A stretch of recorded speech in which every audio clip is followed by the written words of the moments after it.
Coming up in tonight's show, what can you do when you have God with you to guide you and your loved ones refuse to believe? When you can see those closest to you are tumbling downwards and are desperate for help, but they won't seek it. Can you change someone through prayer? Or is prayer alone not enough? Well, we'll be exploring all of these questions in tonight's episode, complete with our live guest who has a remarkable story on the power of faith. Stay tuned. Good evening and welcome to tonight's Finding Answers. Well, it might not be possible to change someone who you care or love, but maybe, just maybe, faith can.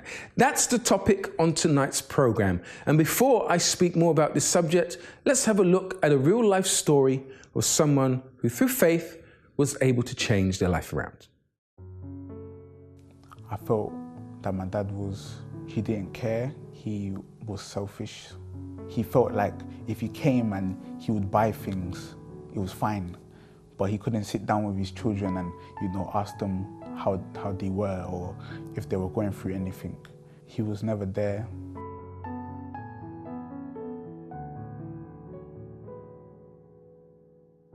I saw my dad cheating on my mum. I saw him being very violent with my mum as well, because I remember at one point my mum locked him out the house, and what happened was that he punched through the window to open the window of the house so he could get in, and the mum had to call the police got involved, the police took him away, and I don't know where he slept, but he didn't sleep in the house. Because I saw that my dad was the problem of the house. He was the one that would hurt my mum and cause the arguments. When my mum told me that he left, I didn't feel any way about it, to be honest. I didn't feel like, he shouldn't have gone, No, I felt like, you know what, he's gone, maybe things can change now. In secondary school, who I was someone who I didn't care about my education. I didn't really care about anything really, except for, girls, and being involved with what you would call fun. Like I wanted to do everything. I wanted to try everything. I wanted to go parties. I wanted to, hang around with my friends. It meant that I wasn't studying. I wasn't, spending time with my family and, building a relationship with my brothers or any of that. It was kind of like I was just focusing on my social life and my friends and what they were doing, what they believed was, cool. I started off secondary school a very shy person, very closed off, because of what I went through in primary school. And then, so they kind of helped me to try out different things and be experimental. My studies were, the thing is, I would do tests and then I would always fail my tests. They would get me these like personal tutors, and when I would sit down with the personal tutors, they would teach me how to do things, and then once they taught me, I would kind of catch on to it quickly. My personal tutor even looked at me and he was like, "Why are you failing? You shouldn't be failing." When I finished my GCSEs, I ended up with 2 BTECs and 1 GCSE. When I got to that point, I felt like, I didn't know where I was going to end up in life. I didn't know whether I was going to have a future. I realized I needed to get help. I didn't think it was a possibility for me to get help until I ended up coming to the youth group. And when I came to the youth group, that's when I started seeing, that youths were achieving things. Youths were moving forward with their lives. Youths were happy. They felt fulfilled. They felt like they knew where they was going, because that was one thing that really got to me, that I didn't know where I was going to end up in the future. I didn't know what was going to happen with my life. One thing that really stuck out that made me want to change was the pastors and their wives. Because I grew up seeing my mum and my dad always arguing, and I saw my dad being unfaithful to my mum, I kind of saw relationships in a way that every relationship had an expiring date. Every relationship was going to end at one point. Like marriage was something that you would only see in the films. But then when I saw that, marriages, like happy marriages existed, people would stay together, and men were faithful to their wives, that was one thing that really stuck out to me. I couldn't believe it. You know, I was thinking to myself, if my dad was like this, you know, I think I would be the happiest person in the world. And that's when I decided, you know what, you know, life can really change. You know, I can have a better life. You know, I don't have to fail. And then when I started reading the promises of God, how, you know, God was with you, that you didn't have to be alone, that, you know, I started to feel like I could speak to someone. Finally, I could, you know, open up to someone about like with everything that I was going through. I started to learn that my dad was like, he's human, and, you know, he has his flaws, like just like me or anyone else. So me and my dad were clean, you know, no grudges towards him. Me right now, I know where I'm going. Like each day I know where I'm going. Like I know what I have to do to go towards the direction that I want to go. I'm seeing all different areas of my life, you know, starting to really develop. You know, my family is right now, they're more united. You know, I'm building a relationship with my brothers. My mom is really, my mom and my brothers, they come to the church as well. I don't want my life to end.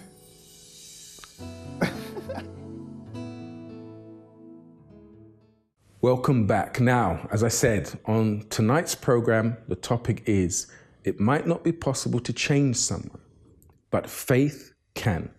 And, you know, we always want to help people in trouble, especially those who we love and care for, those who are close to us.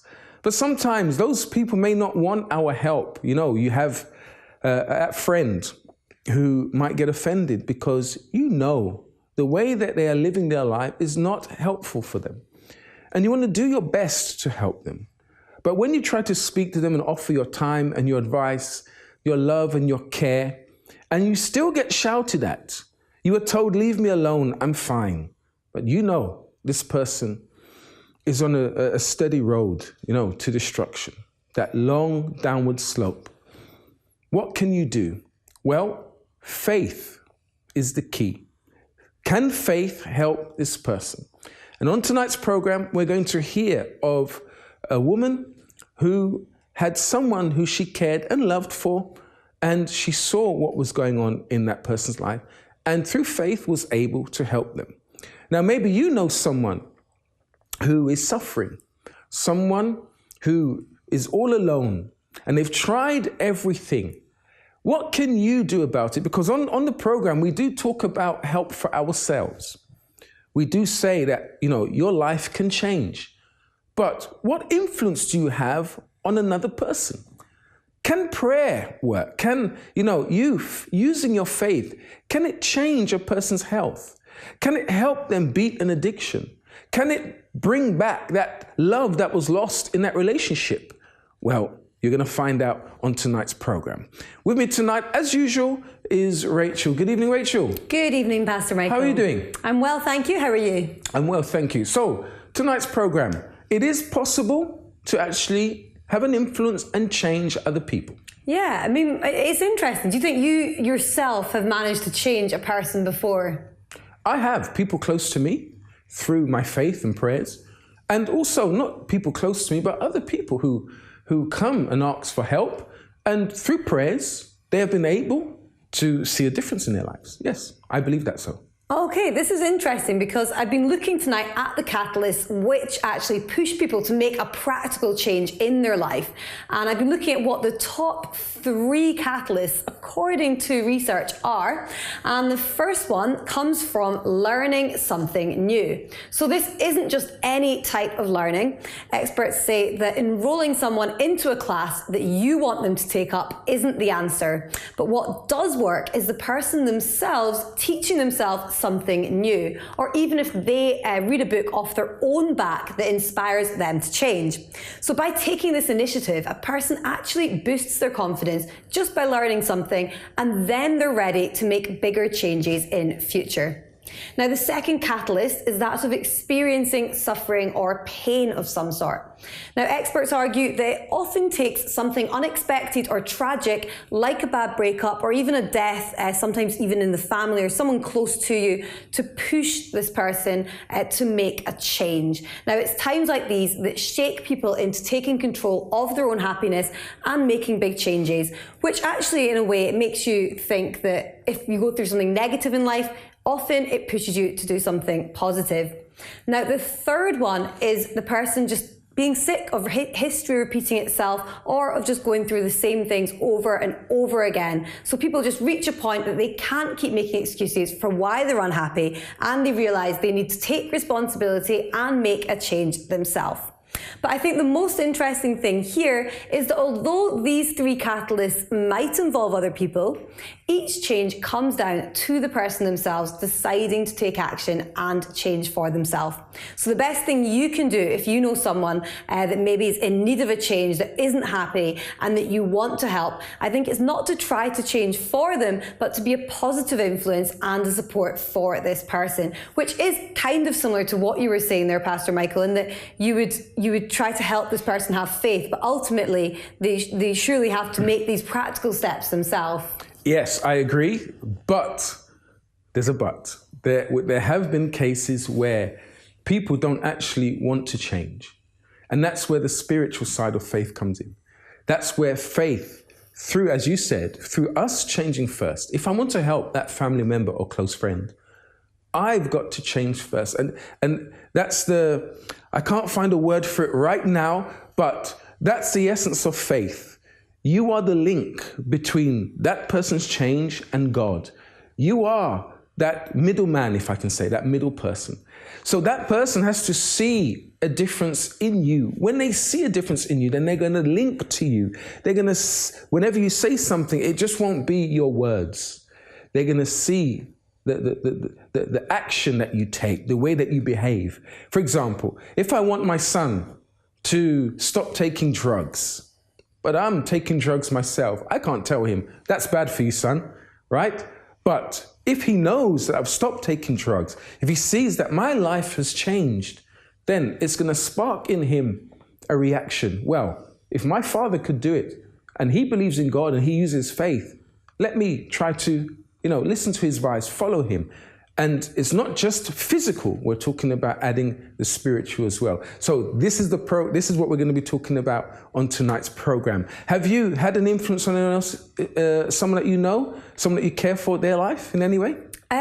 I like to think I have influenced people before. I lived with a girl with lots and lots of problems, in which I kind of helped her, I think, get through, even just by talking about them. Yeah. I'm a big advocate for actually just opening up and talking about things and not making it a kind of taboo issue. I think a lot of people are scared when someone opens up to them to actually bring this up with them again. But I do believe that the more open you can be and the more normal it becomes to talk about a certain problem in someone's life, the easier it is for them and the more they can trust you and feel like it's not such a big deal to talk about it and to actually seek help. So I like to think I've helped people in that way just by listening. Yes. So if you want to talk to us or talk to one of our advisors, you can.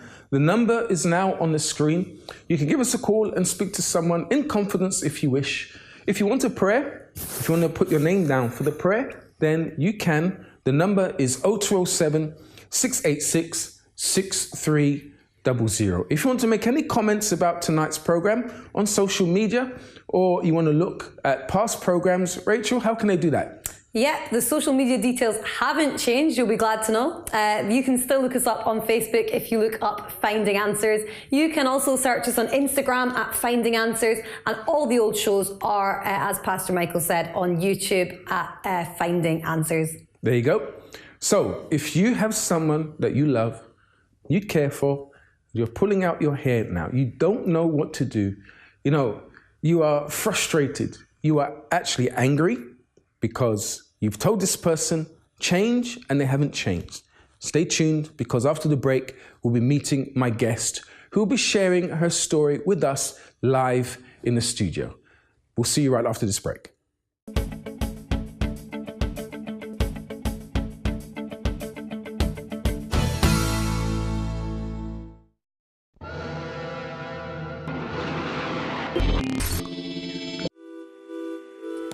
Do the maths.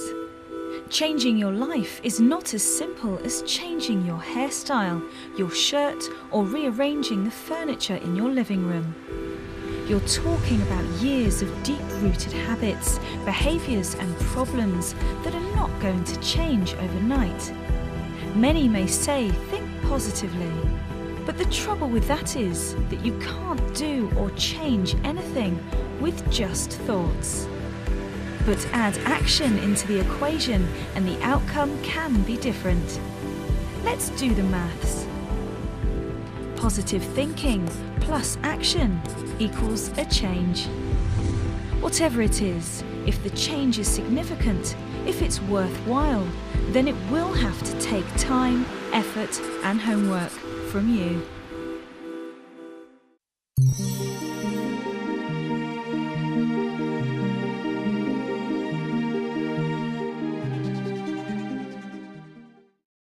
Hi, I'm Chrissy B, and my show is all about improving your mental health and being happy. Join me every Monday, Wednesday and Friday at 10 p.m. on my channel Sky 203. Visit chrissybshow.tv for more information and subscribe to our YouTube channel, Chrissy B Show. You can also follow us on Twitter and Instagram at Chrissy B Show and on our Facebook page, The Chrissy B Show.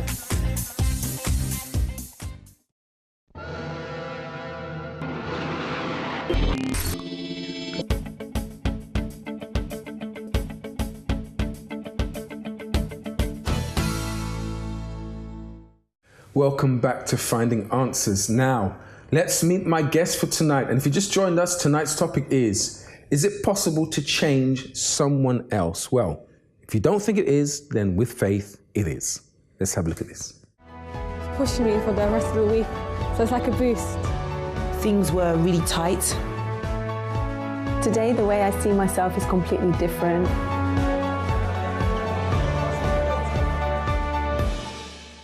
So my guest for this evening is Grace Zuma. Good evening, Grace. Good evening. Thank you for coming and sharing your story with us. My pleasure. You had someone close to you who had a specific problem, right? Can you tell us about that, please? My family, one of my nephew, 16 years. Let me go back how it started. Mm-hmm. So at home, we had some issues where money was stolen, and we didn't know what's going on. And we keep on asking one another, who took my money? So the only thing now we end up has to hide the money. And as time goes on, then start clothing disappear home. And we just wonder what's going on. And later on, we find out that my nephew has a problem with addiction, which was drugs. So he used to take money, steal money home, right, and even clothing and most of the things. So this was what? Are we talking about weed or something? We never knew. The only thing that when he's there at home, you can see that, he's just totally out of control. Really? Yeah. How was his behavior then? Describe how he was quiet, but and he was not really so violent. But the only thing, when you ask him, he wouldn't say anything. Mm-hmm. He wouldn't even to say, yes, I've done it, or no, I didn't. So he just behaved strange, yeah. It wasn't his normal self. Yeah. Okay. So the only thing is just stuff used to disappear. Right. But this problem escalated because he started to go to neighbors. So the neighbors, they'll come to us to say things are stolen. And so we'd actually go and steal from... Yeah, because at home now we start to hide things, hide money. Then the clothing, we make sure we don't buy new clothes. Did you know at the time it was him, or you didn't know, so you just hid things in case?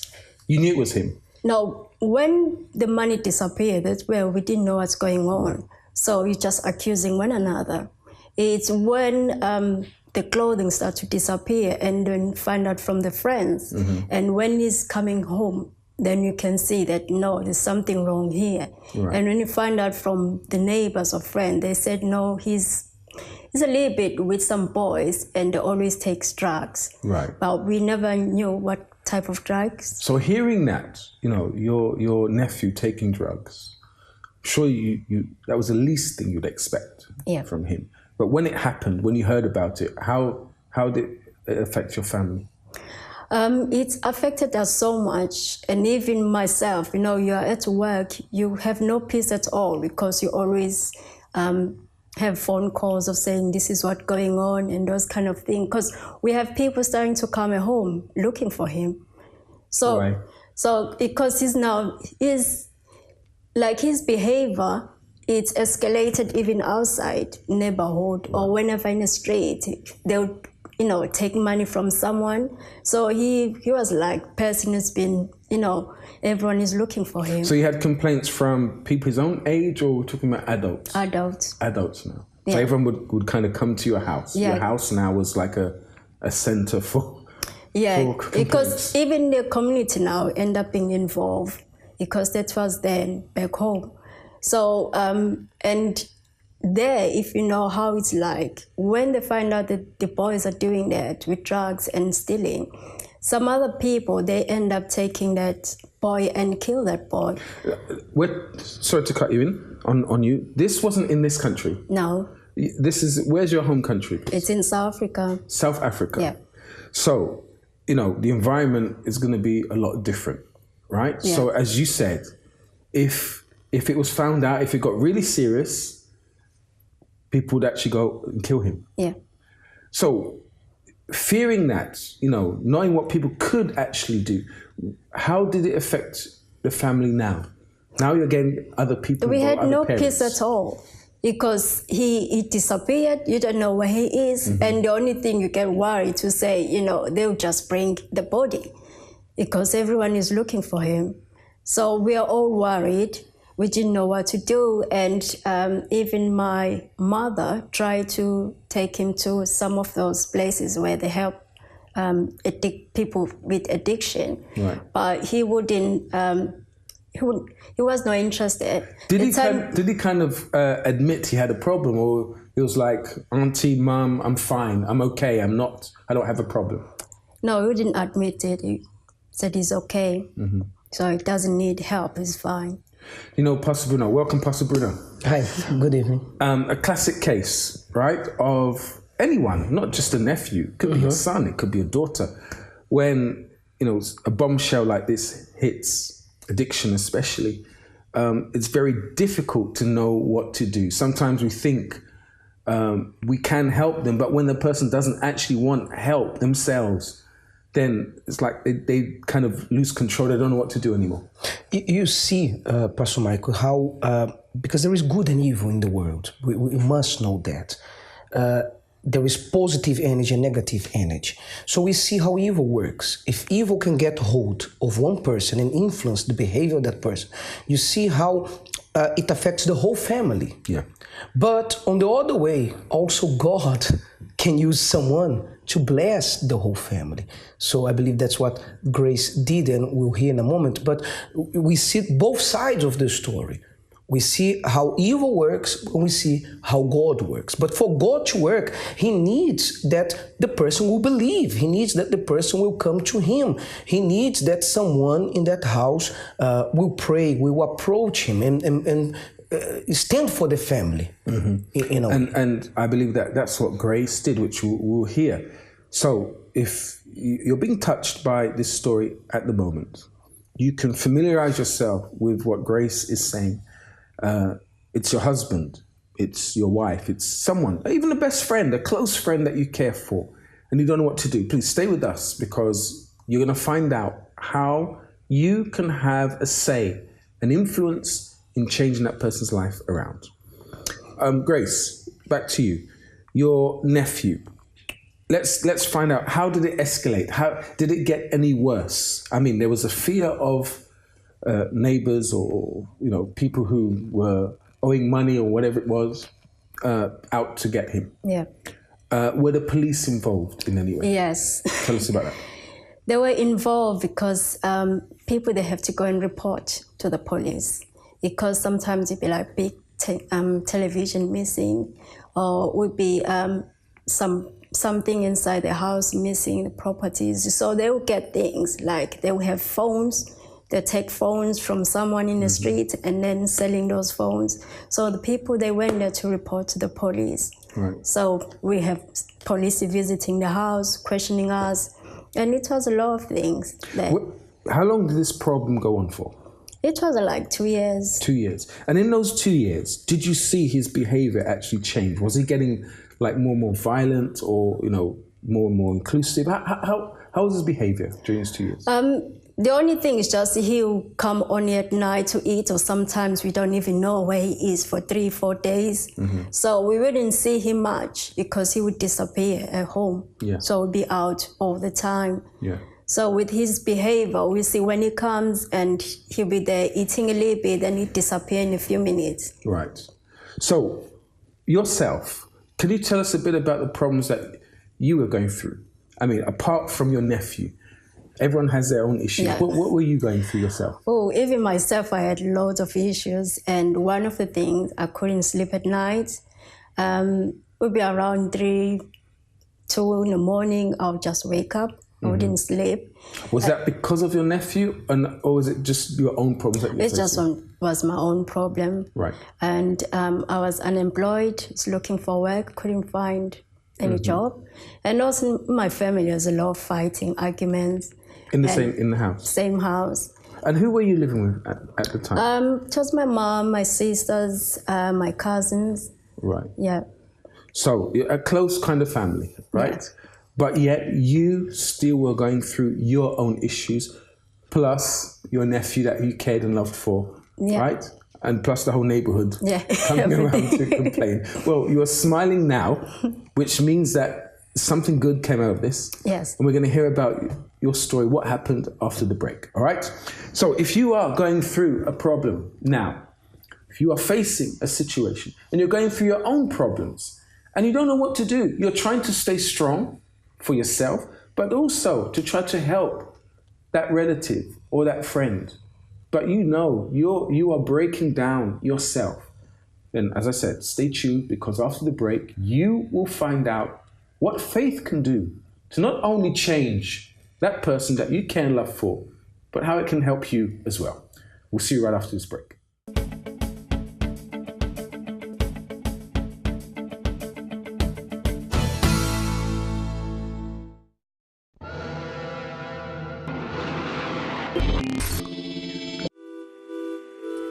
Do the maths.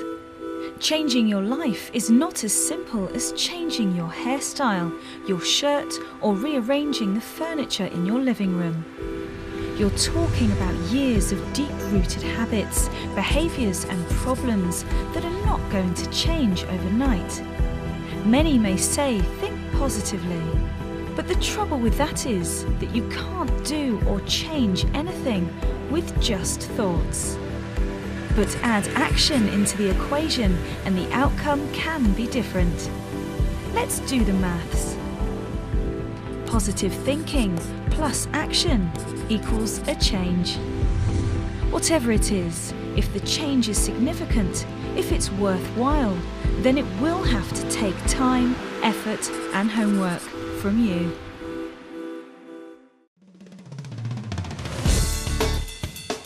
Follow My Channel's updates on Facebook. Like your favourite videos and see pictures of your favourite artists.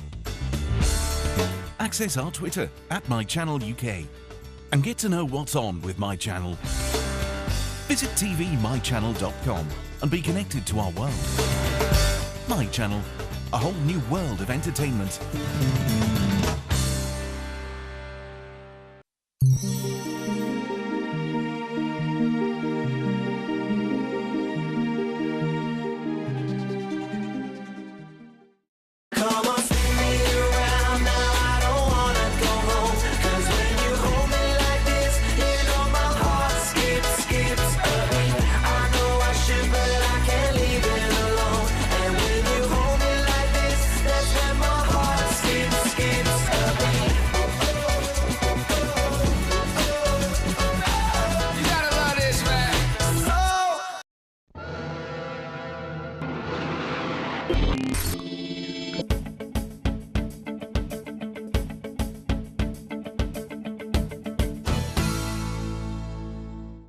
Welcome back to Finding Answers. Now, my guest for this evening, Grace, was sharing with us her story of her nephew who was stealing from the family home, buying drugs. He was behaving in a certain way. But what could they do about it? Well, we're going to find out now how Grace found help for her nephew. But not only your nephew, Grace, you were going through your problems as well, which you mentioned. Yes. So just remind people at home, what were the problems that you were facing?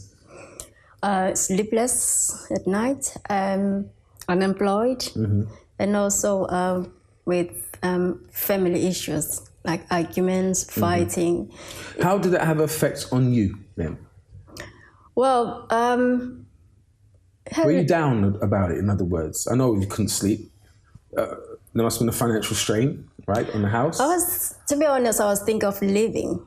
Leaving what, the house? The house and go somewhere. But the only thing I was thinking, where can I go when I don't have money? Yeah. And sometimes I would have thoughts in my mind thinking, maybe I'm adopted in this family. Right. I don't belong in this family. So I used to have those two thoughts especially, and to say, just leave, go somewhere, or you don't belong here. The thing is, if everything was okay, if you were sleeping well, if you, had a good job, you would never have had these thoughts, right? Yeah. And see, Pastor Bruno, how these thoughts come. And as you said, there's good and there's evil. And you see, when we're down on our luck, if we can say that, then the person starts thinking negatively about themselves. They start actually blaming themselves for what's going on around them. You see, and that's very important, because the problems can be outside and they start outside. But when the problems start to get inside of us, that's when it gets serious, because the person starts to get in depression, depressive, the person, some people start to get suicidal. Yeah. Allowing the external problems become internal problems. Yeah. And that's why faith is very important, because I'm not saying people who have faith never go through problems, but this faith, this power inside prevents the problems which are external from becoming internal. It gives the person the strength to battle and eventually to overcome them. And, sometimes we see people trying to escape, which is what she wanted to do. If she had the money, she would run away, but the problems will still be there, and which we're going to find out now. Anyway, so you had these problems. How did faith help you? Because you had your own problems. Yeah. Now, I want to know, I'm sure the viewers want to know, how did you get help for your nephew, or how did you get help for yourself? Yeah, it happened one day when I was at home, and one of the ladies visiting my mom, and she was talking about this Christian center in my area that some other people that she knew, she saw changes. So when I heard they were just talking to us, a conversation, but deep in my mind, in my thought, I said, I need to go to this place and see, because the way, my life was that time was really, horrible. Can you remember what they were saying? Were they talking about themselves, or were they talking about other people that received help? They were talking about other people that received help, and they saw changes, and she saw changes. Right. So I wanted to see my life changing as well. Okay. I said, no, I need to go there. Did you believe in God? No, I used to, I didn't like Christians at all. No? That time, yeah. Why? What was your idea of Christians? We had neighbors that used to go to church, I can say, but that neighbor, used to do a lot of things in my family. So I didn't believe in anything about God. Right. Because I didn't see any example there. So I was just saying, what's the point? Yeah. So you decided to go along. And did you know at the time that you were going to a Christian center? Yeah, when they talk about it, it sounded as a Christian center. Right. But back of my mind, because I had so much problems, pains, that I couldn't take it anymore. Right? I wanted to go and try it. So tell us, when you went there, what did you discover? What did you see? When I went there, it was my first day. It was just, I went there, I felt the peace inside of me when I was inside. And at the same time, I spoke to the advisors there, to have someone that was listening to me. And I keep on going because the first day for me was different. And when I kept on going... Was that the first sign you saw that the peace just actually being there? And did that peace go with you home? Were you able to sleep that night? You know, did you see a difference immediately or did it take a bit of time? Especially sleeping at night, I think within a week, I started to sleep like a baby. Really? Things that never happened before for years. Right. Yeah. So that was a sign, wow, there's something different about this place. Yeah. Some people actually say, you know what, maybe it's a different environment that you went in. Maybe you had something to eat. You know, they will always dismiss that it's something physical. But can you say for yourself, you know what, if I didn't get help at that place, if it wasn't through faith, I don't think I would maybe be here today. I would still be having this problem. Yeah, it's true, because I think I would have maybe think of ending my life because it was really too much. Yeah, it's too much to handle. So with the first week being there and starting to sleep, that was the first sign to say, okay, I can see my life changing. There's something different about this place. Yeah. So you started going? I started going. I kept on going, and I started to get a job, which was offered 2 jobs in different places. I have to choose which job I want to take. Now, this was you saying, I don't like Christians. Yeah.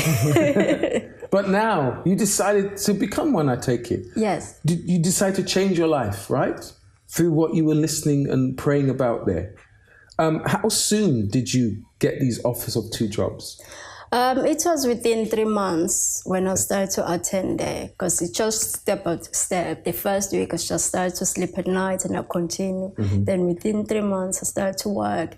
And I saw changes at home as well, because I was not that person that I'll talk back to my mom or to my sisters. Then I started to be quiet, you know, not to reply whenever there's argument, and then I'll just keeping quiet and listening to them.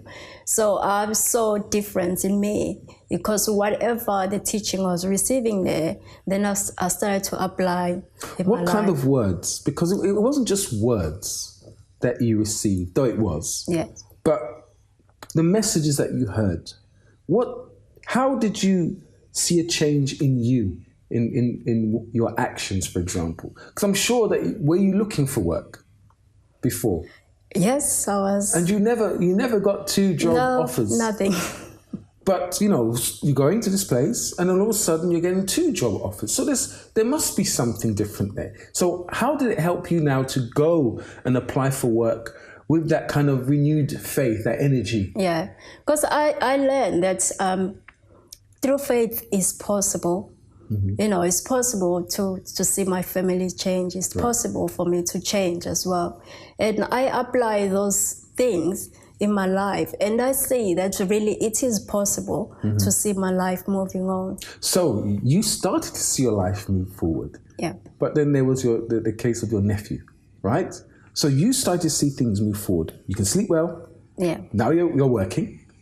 But there was a case of your nephew. So what happened with him? With him, you know, there's this lot of surprises, because when I started to come seeing my change, my mom joined me. Right. So I have other family members joining me. So we all started to use our faith.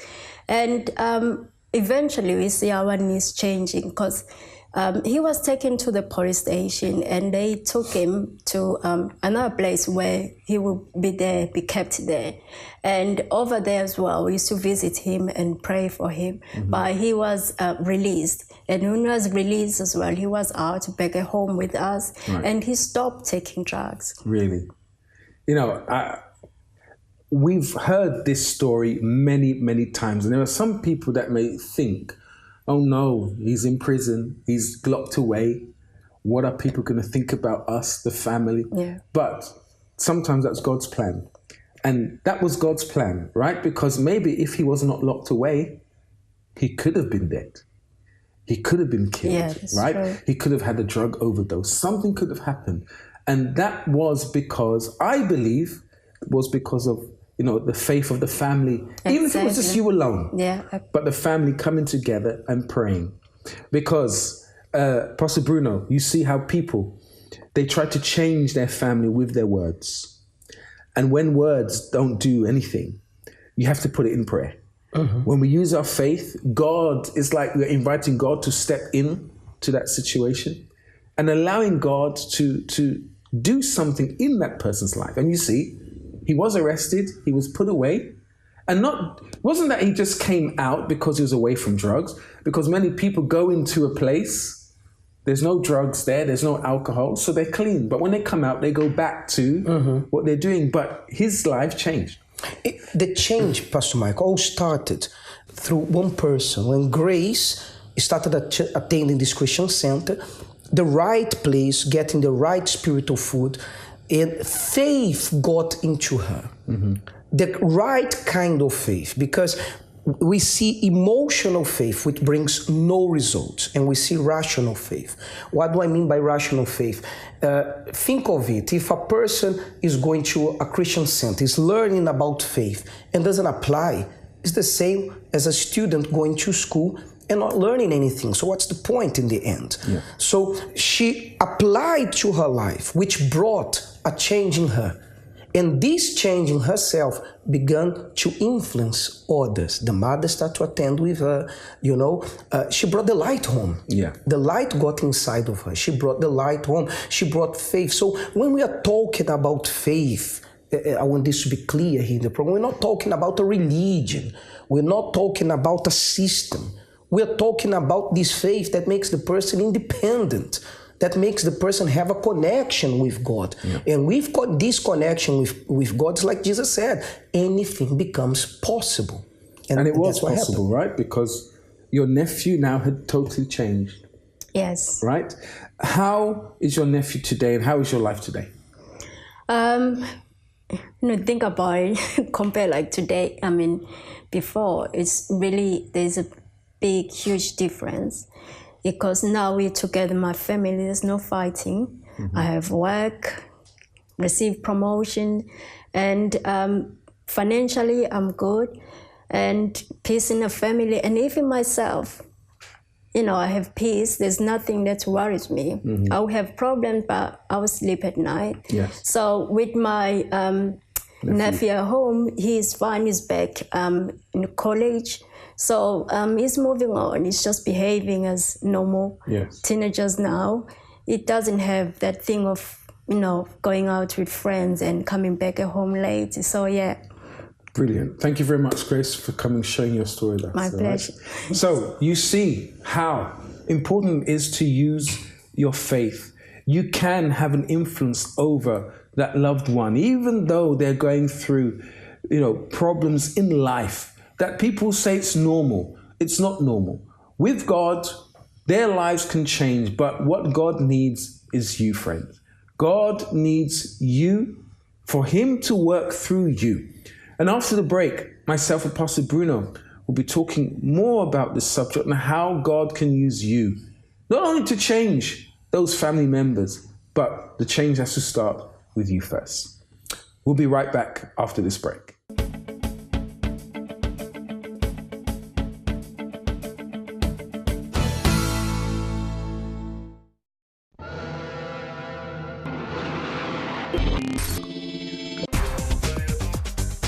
DKW, a different kind of woman. So I want to find out if you might have dyslexia. My memory's not too good today.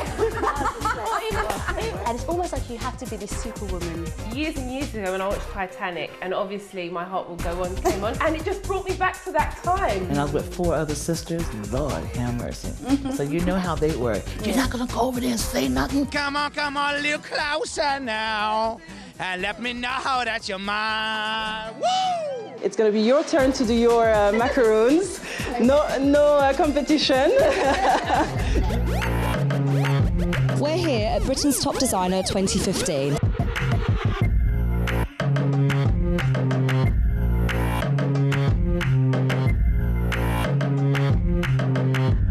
This is DKW. Thank you for joining us, and we'll see you next week.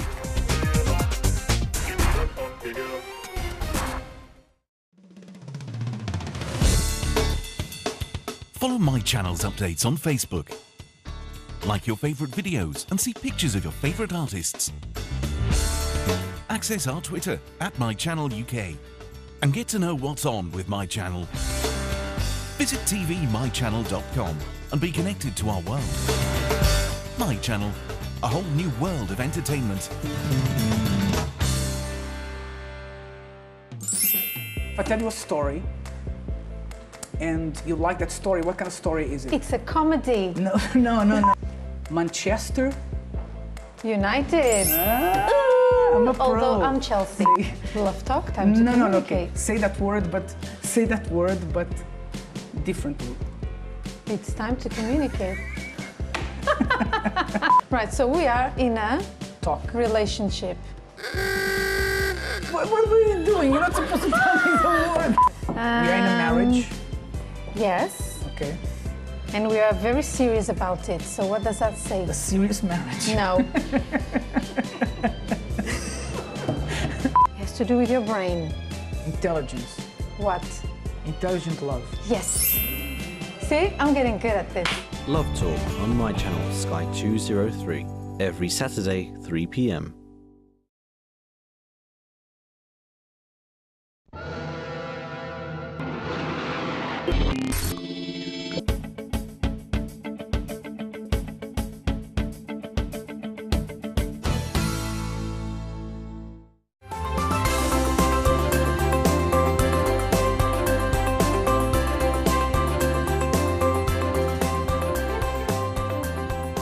They say that we shouldn't try to change another person.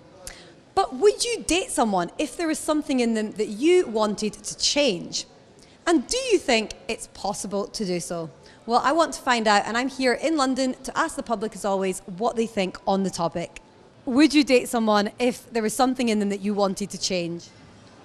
Yeah, I'd definitely give that person an opportunity. I think everyone's got flaws and there's pros and cons to every relationship. So, yeah, I'd definitely give it a go. I wouldn't date someone just to change them. If something that I thought that was bad, that's going to harm them, or something bad about them, like that I could help them with, and I'd help them change if they wanted to change. But I wouldn't change someone just for my needs, because I just think that's selfish. I don't like that the people try to possess you. Maybe if it's something like tiny, like their dress sense or something, but not their personality. You know, you have to realize, essentially, are there things about them that, you know, you can love and be with, because you can't change people. You can mold them and, you know, teach them things of give and take, and if it's within a realm of something you can accept, then you have to realize that that's about, you know, that may be your future. So do you believe that one person can change another person? Yes, I believe that everyone has an opportunity to change, and people see good in other people, and that does rub off on the other person. So, yeah, I do. You can tell, like, it can be little habits that you do that can change the way that they think or the way that they see things. Like when you meet new people, they change you. Even if it's just hanging around with someone with a different accent, sometimes your voice can just change a little bit. So, yeah.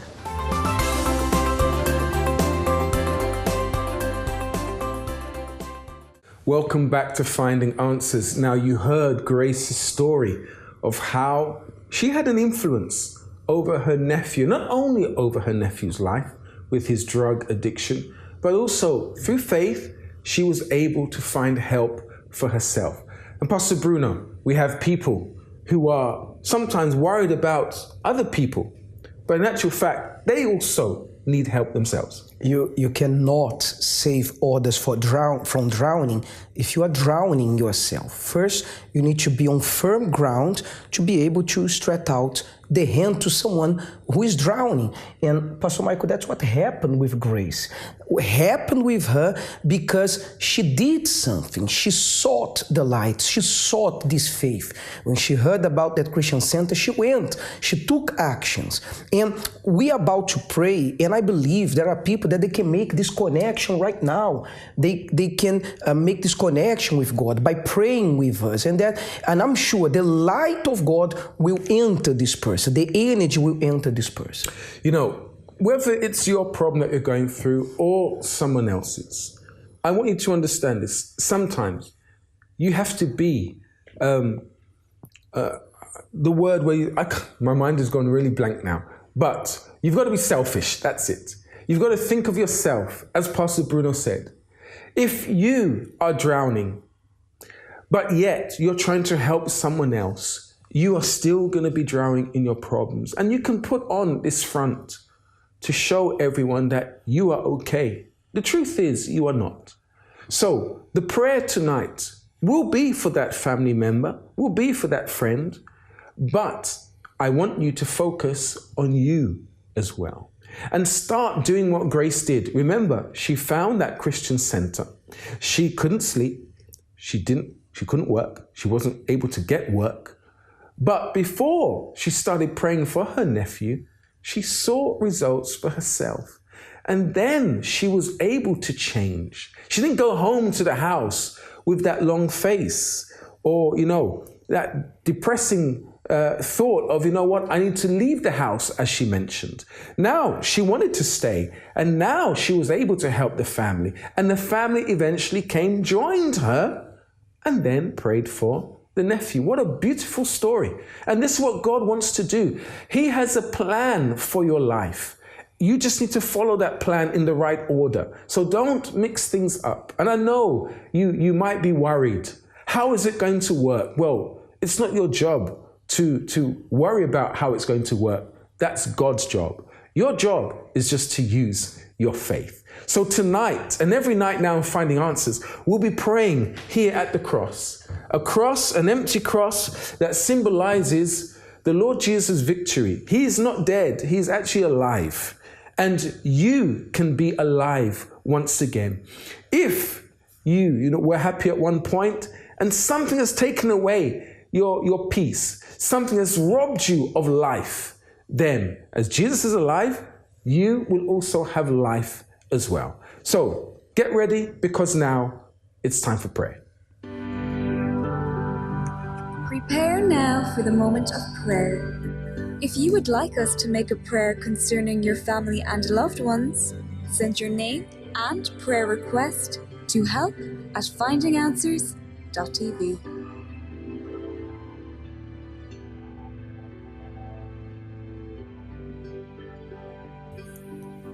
Lord, we join our faith in the studio with the faith of those people at home watching us, praying with us, people who need your help, need your light. Maybe, my God, this person who is desperate right now, people who have tried everything to solve family matters, family problems, whilst they are suffering themselves. I pray, my God, for those who have reached bottom of a pit and they don't know what else to do. They have been everywhere. People told them do this and they have done, go here, they have gone there, they went there, but they couldn't find a light, they couldn't find a solution, they couldn't find a way out. So I ask you to intervene in this life. I ask you through this prayer, let the energy of faith enter inside this person, inside this home. A home, my God, may be full of misunderstanding, full of conflicts, full of violence maybe. But your power, your light can remove the darkness from this home right now. And from inside this person who is suffering pain, who is, my God, suicidal right now, who is depressed right now, who panics, this person is all over the place. So, Father, I pray, let your calm, let your peace be inside of this person. Yes, I pray that this will be the first sign. By the end of this prayer, when we say amen, when we finish this prayer, your peace will be inside of this person. You who are praying with us, I believe right now you receive the peace of God there where you are. Receive the touch of God. Receive the assurance that whatever you are going through, you are going to make it. You are going to overcome this situation, because the God that is here with us and inside of us, He's there with you right now. Be blessed in Jesus Christ's name. Amen.